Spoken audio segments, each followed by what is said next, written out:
আজ থেকে 10 দিন আগে আমি 8টি লাউয়ের চারা বাইরে রোপণ করেছি। তো আমি যেখানে আছি এটা হচ্ছে শীত প্রধান দেশ, মানে ইংল্যান্ডে বলতে পারেন 12 মাসের মধ্যে 8 মাসই ঠান্ডা থাকে, মাত্র আমরা 3-4 মাস সামারটা পাই।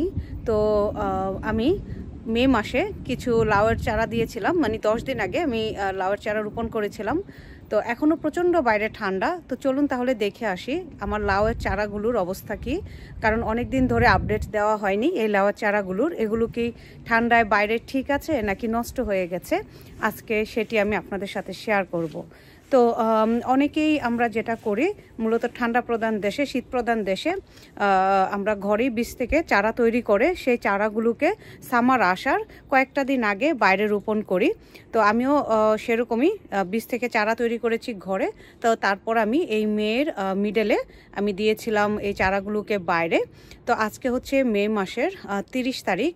আমি এই চারাগুলো রোপণ করেছিলাম 19 বা 20 তারিখে। তো চলুন চারাগুলোর কি অবস্থা, মানে আমার লাউ গাছের চারাগুলোর কি অবস্থা একটু দেখি। তো এই তো এ হচ্ছে আমি চলে এসেছি আমার যে লাউয়ের মাচা, সেই মাচার কাছে। এ হচ্ছে আমার লাউয়ের মাচা, এটা আমি গত বছর তৈরি করেছি।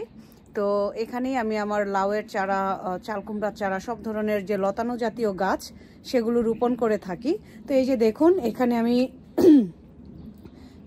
এই পটে আমি 2টি লাউয়ের চারা দিয়েছি, এবং এই পটের নিচে কিন্তু একটা গাঁদা ফুলের গাছও দিয়েছি। কারণ আপনি যদি লতানো জাতীয় গাছের আপনি বাইরে প্রচণ্ড ঠান্ডা বাতাস, মে মাসের 30 তারিখ কিন্তু অনেক ঠান্ডা বাইরে।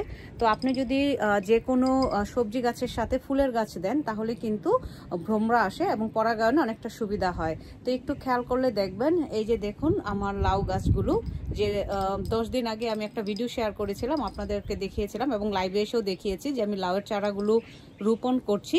তো এখন একটু দেখাই, এই যে দেখুন লাউয়ের চারাগুলো মোটামুটি উপরের দিকে উঠছে, এই যে বাড়ছে আস্তে আস্তে করে। তো এখানে আছে এখানে একটা না, এই পটে 2টা দিয়েছি। এই চারাটাও, মানে এই 2টো চারাও বাড়ছে।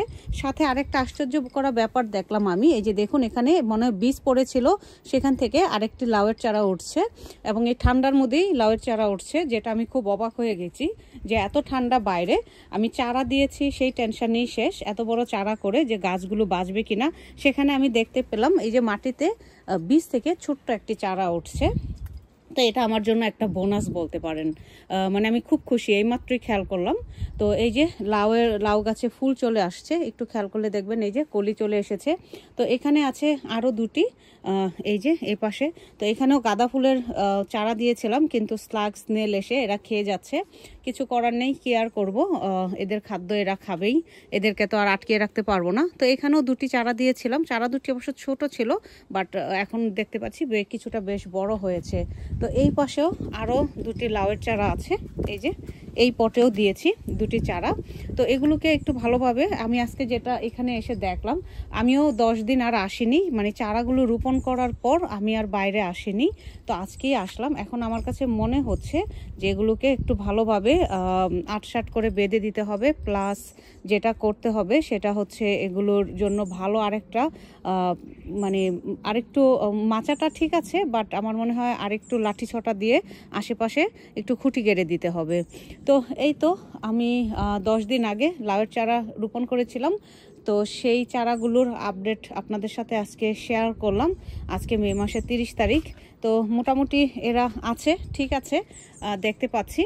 তো আস্তে আস্তে যখন এই মাচা পর্যন্ত উঠবে, মানে এই পর্যন্ত যখন উঠবে, তখন হয়তো আমি লাউয়ের আগাটা কেটে দেব। কারণ এই লাউ গাছটাতে 1 2 3 4 5 6টি পাতা হয়েছে, যখন 10টি পাতা ছাড়বে তখন আমি লাউয়ের আগা কেটে দেব।